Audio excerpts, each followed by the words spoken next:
Indonesia adalah negara pengguna internet terbanyak ke-6 di dunia, dengan pengguna aktif internet sebanyak 88,1 juta pengguna internet.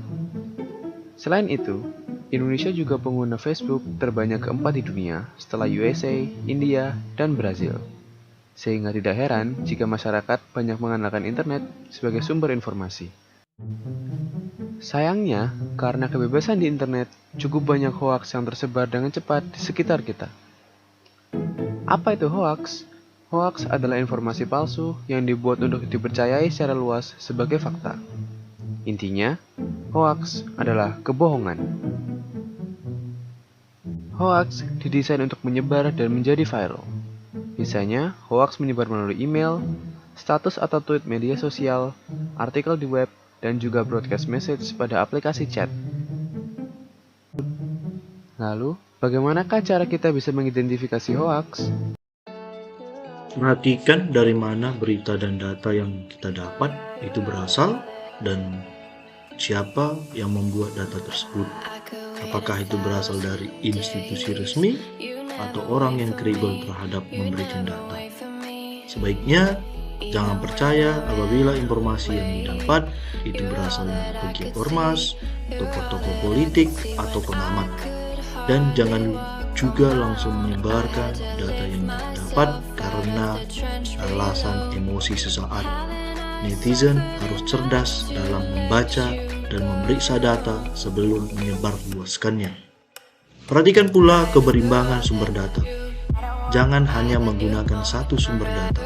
Membaca harus mendapatkan gambaran data yang utuh tentang data yang didapatkannya. Hal-hal lain yang perlu diamati adalah perbedaan antara berita yang dibuat berdasarkan fakta atau opini, di mana fakta itu adalah peristiwa yang sedang terjadi, ada kesaksian serta ada buktinya. Sedangkan untuk opini itu berupa pendapat atau sudut pandang dari penulis terhadap data yang diberikan, sehingga cenderung bersifat subjektif. Warganet atau netizen harus menjadi warganet yang smart dan be careful terhadap data yang disajikan di internet. Jangan malas dalam membaca dan budayakan membaca agar tidak tersesat di dunia maya.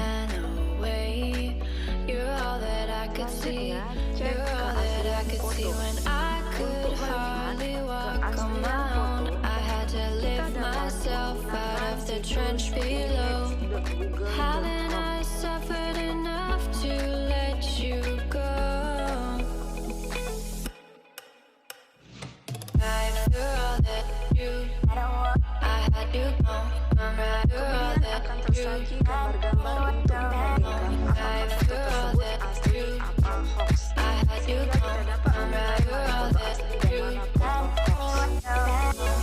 Terima kasih saya ucapkan karena telah memenuhi undangan Zoom meeting hari ini. Sekarang ini kita ingin membicarakan atau mendiskusikan tentang berita-berita buruk yang belum ada kepastiannya, yaitu mengenai vaksin. Vaksin itu harus kita ketahui Bapak Ibu bahwa itu adalah hal yang sangat penting. Itu program pemerintah yang harus kita jalankan. Sekarang ini saya perhatikan masih ada beberapa di antara kita yang tidak ikut vaksin, mungkin karena takut atau mendengar berita-berita buruk mengenai vaksin, yang katanya bisa sakit lah atau ada yang meninggal seperti itu. Itu semua berita yang tidak benar Bapak Ibu ya.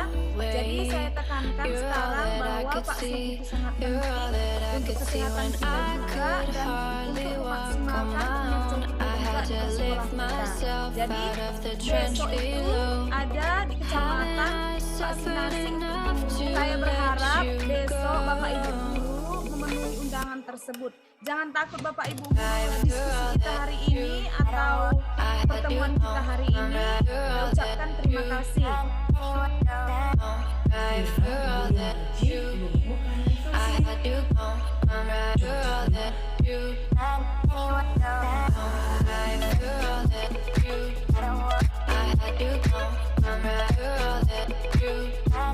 Hoax, guru ngaji di Balangan lumpuh setelah divaksin.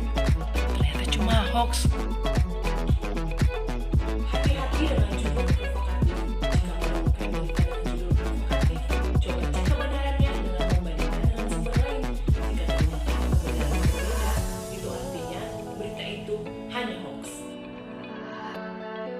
Cermati alamat situs.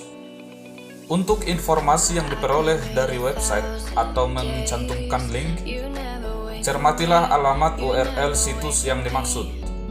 Apabila berasal dari situs yang belum terverifikasi sebagai institusi pers resmi, misalnya menggunakan domain blog, maka informasinya bisa dibilang meragukan.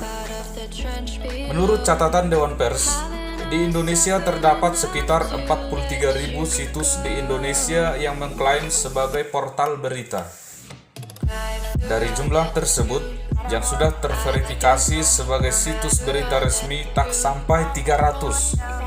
Artinya, terdapat setidaknya puluhan ribu situs yang berpotensi menyebarkan berita palsu di internet yang mesti diwaspadai.